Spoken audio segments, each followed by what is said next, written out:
As you see from these before and after photos, you can drastically change your base images to really dial in those nostalgic or even cinematic looks to your photos and videos. Dehancer is a plugin that allows you to use your latest and greatest camera gear and equipment, but it gives you a look as if it was shot on film. And this experiment really got me thinking, why is it that we really love some of these nostalgic looking filmic videos over some of the more very crystal clear, clinical kind of true to life, hyper realistic videos and photos that we have at our disposal right now? Admittedly, I was on the fence about if I should personally pull the trigger on Dehancer or not. I've been seeing it pop up here and there, and I was very interested to give it a try. And before I actually was able to go ahead and pull the trigger and see if I wanted to buy that 1-month subscription to see if I would like it, Dehancer actually reached out to me and asked if they could give me a month with Dehancer for free in exchange for a review. And I'm going to be completely honest in this video. There are a few things that I don't like about it, and I would recommend them change in an update. But overall, my experience has been great. And so we're going to jump in. I'm going to show you how I use it to edit my photos and how I've ended up using it. And I'll let you know at the end a few things that I think Dehancer can tweak. And stick around because I got a promo code for saving you 10% coming up in the video. All right, so we've jumped into Dehancer. All you have to do is just open up your final edited photo in Lightroom, or you can right-click your photo in Lightroom after you've installed it and click Edit in Dehancer and keep all the settings the same. And we jumped in here, and you can see my last film file that I was on is automatically clicked on. So as you can see, I had to turn everything off. But the cool thing about Dehancer is that it remembers everything that you've done on your last photo, which is good if you're operating in series, bad if you're like, hey, just one-off photos. So you have to unclick everything because it just remembers your last settings. You can also save them as a custom profile in here. And just to get started out, I would recommend playing around with just some of the film profile presets. If you know there's a film stock that you like, I personally found myself going for the acheive color one, which is this one right here. If it's a darker photo and if it's a lighter photo, I have found myself going towards like the Fuji ones, like the Velvia 50. That's kind of like the one that I would go to like right off the bat for something that's kind of neutral. And like I said, you can save your film presets here. But let's take all of these off, uncheck those. And we're going to go through and I'll just show you how everything works real quick. So starting in from the source, we open it up and we find our exposure compensation, our tint, our temperature, those kinds of things. Defringing and things like that. I really don't play with anything like this because it's all stuff that I try to get done in camera. But let's say you do your exposure compensation in here because you're going right from camera into Dehancer instead of going through something like, Photo Capture One or Lightroom. But you can double click on everything to get them back to neutral again. So that's your source. So it's really think of it your source just like the original image out of camera. So coming down to film developer, it's kind of like some more additional basic edits and things like that, like your contrast, gamma correction, those kinds of things. I really, again, don't really mess too much with these. So I'm going to shut those, but again, more for if you're editing right out of camera. So your film compression is where we're going to start thinking a little bit more like how actual film works. And you can see right here, turning it on, even if I zero everything kind of back to what they say is neutral, there is still a change in our image that I really like. Turn it on and off. You can see that it's compressing, it's flattening out the histogram a little bit by shifting everything a little bit closer to the center, right? And so what we're doing is we're shifting our white points in a little bit and we're shifting our black points in a little bit. So we don't really have anything that's really like perfectly white or perfectly black, and that's a more cinematic look. So here we are down to expand. And remember what I said about our black points and white points? Like we can bring our black point down a little bit so it's not completely a pure black. And we could bring our white point down, or we could bring it up. Sorry, if you slide it higher, it goes down actually. But if you slide it down, it goes up. That kind of stuff. But anyway, so I think right here, it's okay. I'm going to actually slide this over to here. Our black point. So if we go too far, the darkest part in our color, in our black becomes gray instead. I don't do too much with that except clip, our lowlights and our highlights a little bit more, make it exaggerated. Now, print is going to make a big difference here. So we turn that on and off. It's going to emulate a film here. So if you want it the same, you could just hit linear This is if it's a log, it's going to emulate log footage, which I never like. Sometimes I see people upload log footage to YouTube. Stop doing that. Your Fujifilm print, your Kodak prints, your glossy papers and things like that. I usually end up just keeping it on glossy. It's a little bit more of a subtle impact. We can always shift the color density, but really it's just emulating what it's going to look like if it's printed on, the Kodak glossy paper when you have a photo printed in your hands, like what we used to go get developed, back in the day when we took pictures on our instant cameras and our film cameras. Because everything, when it comes out of the computer, has a texture to it, which is what Dehancer is doing, is it's trying to take away that kind of hyper sharp, hyper focused, very clinical feel to your photos. Not that that's bad, but Dehancer is a tool for us to not have to invest in film cameras to get that look. So really what this is going to look like, if you're only seeing it on a screen, it's going to look like when you're all done editing it, it's going to make it look like you scanned an old picture into your computer and uploaded it, right? It's going to give you that nostalgia vibe to it, because it's going to have all of the intricacies that our brain subconsciously picks up on, as it says like this is old, or it's hitting that nostalgia factor, or it's actually hitting those real textures that our brain actually associates with it being printed on physical paper. So those are all the subconscious things going on, and the psychological things that are going on that make us more drawn to analog things, specifically photos and videos. So the color head, if you're thinking about your yellow, blue, magenta, green, cyan, red, these are going to get your shifts and things like that. But again, it's imitating how we would replicate it when printing.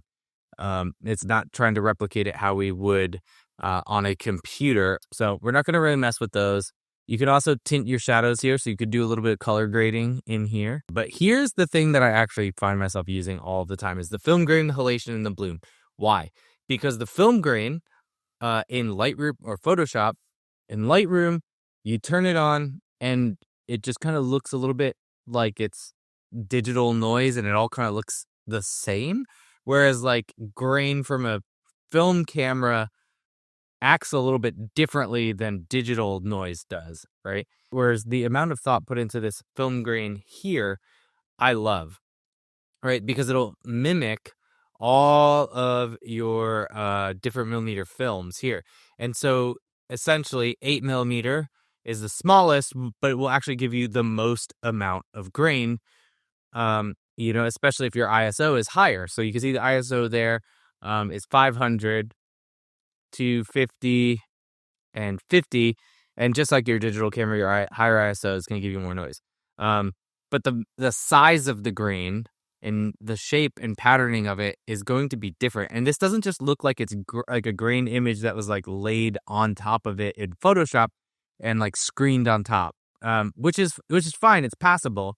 Whereas this, I don't know, it looks crappy in a very beautiful way. I don't know how else to describe it besides that, but I like playing around with the 16 millimeter grain. I actually like this one right here.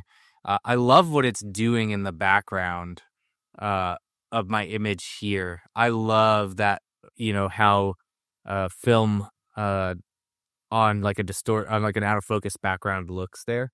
The same thing with halation. You have to kind of fake a halation effect in Photoshop using a whole bunch of different techniques, or go into After Effects to make halation and bloom.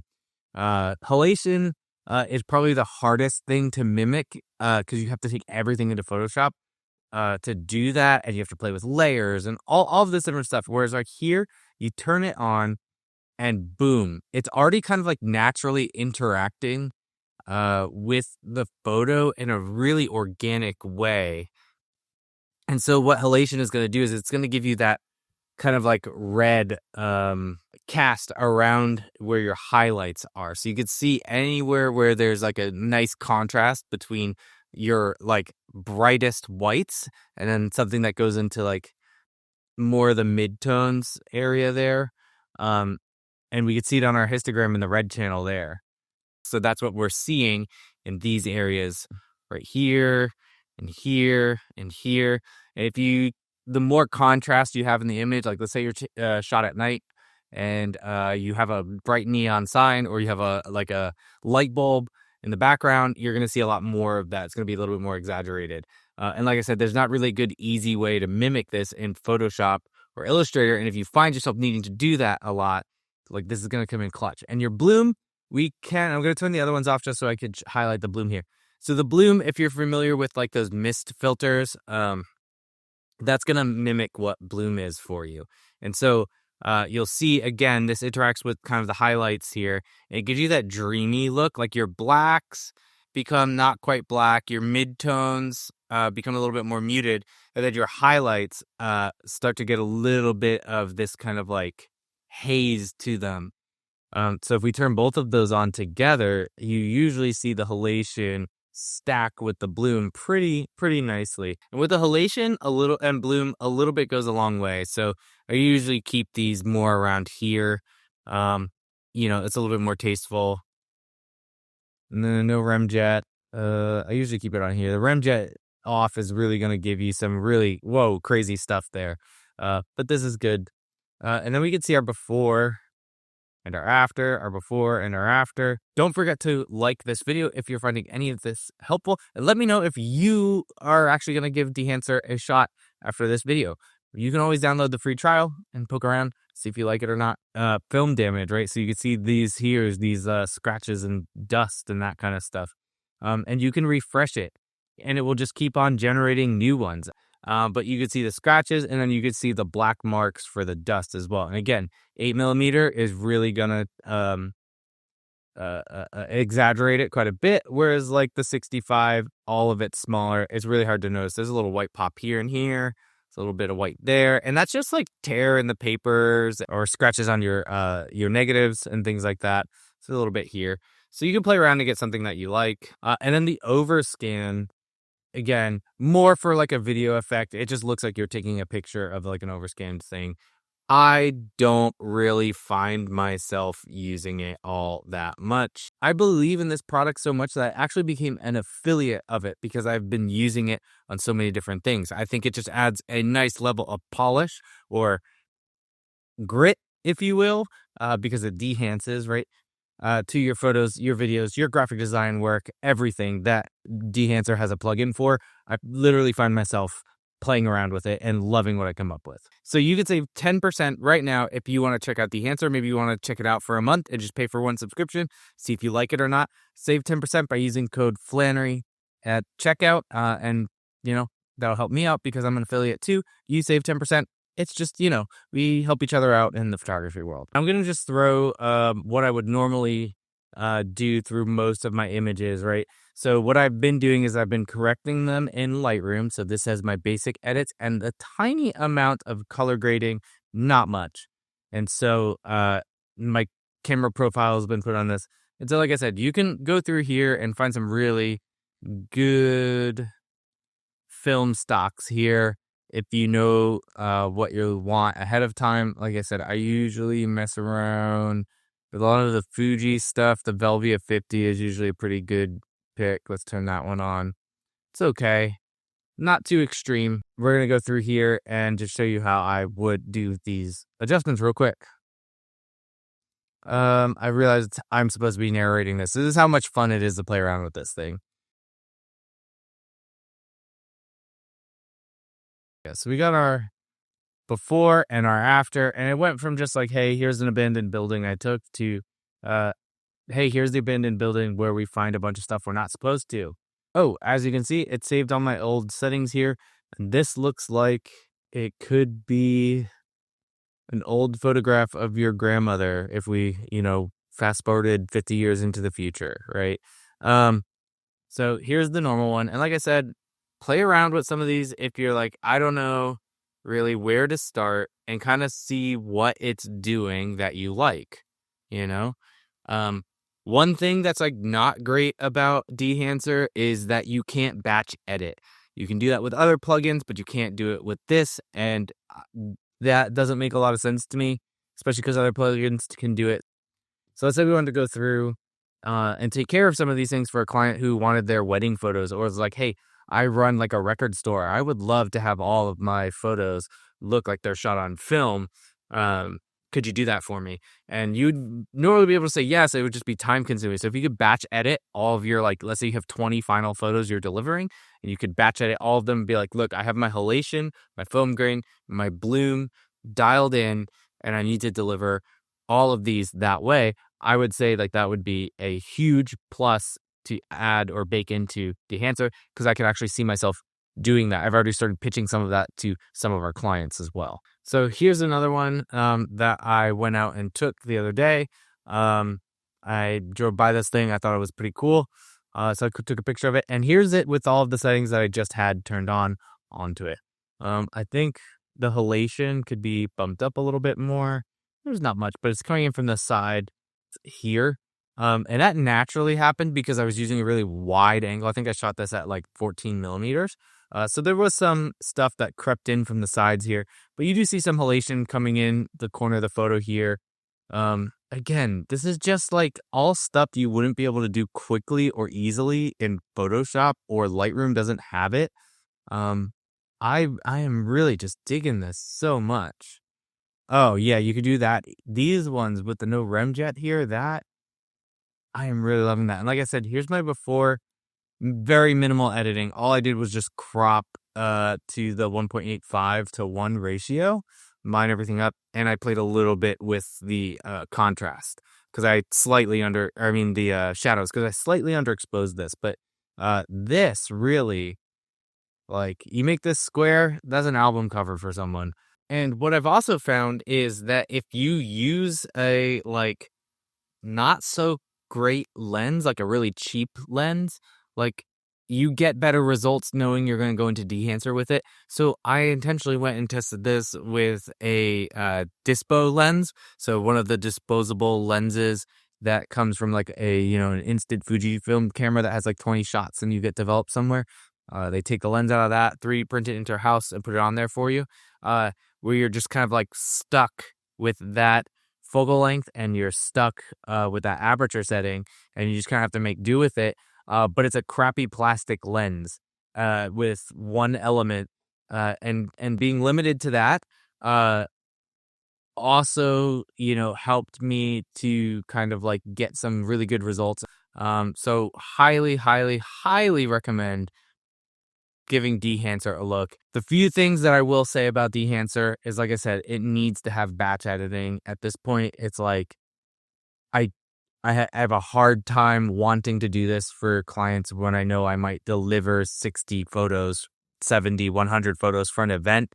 If they want something that looks nostalgic, like a band, like a record store, like a period piece setting. We have a lot of historical reenactments where I'm at, located in the Northeast, and those kinds of things. So I could see myself using batch editing and things like that.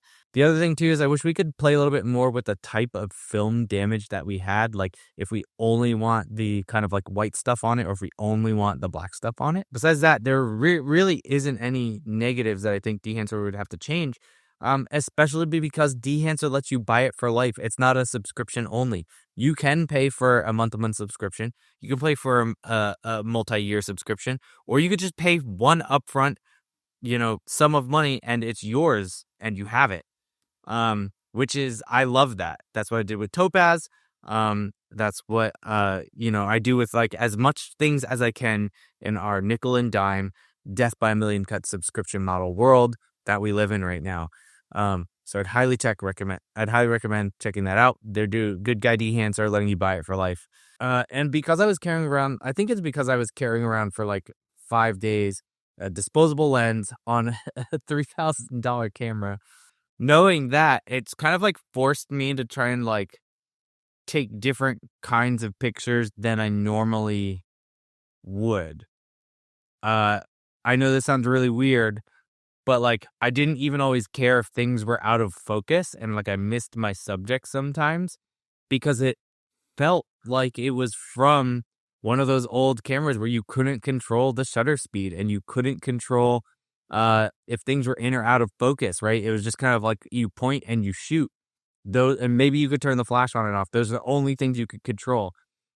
So I don't know. It just It made me feel, I don't know, like I was learning photography again, or like I was a kid, or like, I don't know, like all of the like pretentious stuff surrounding photography just kind of like melted away for me.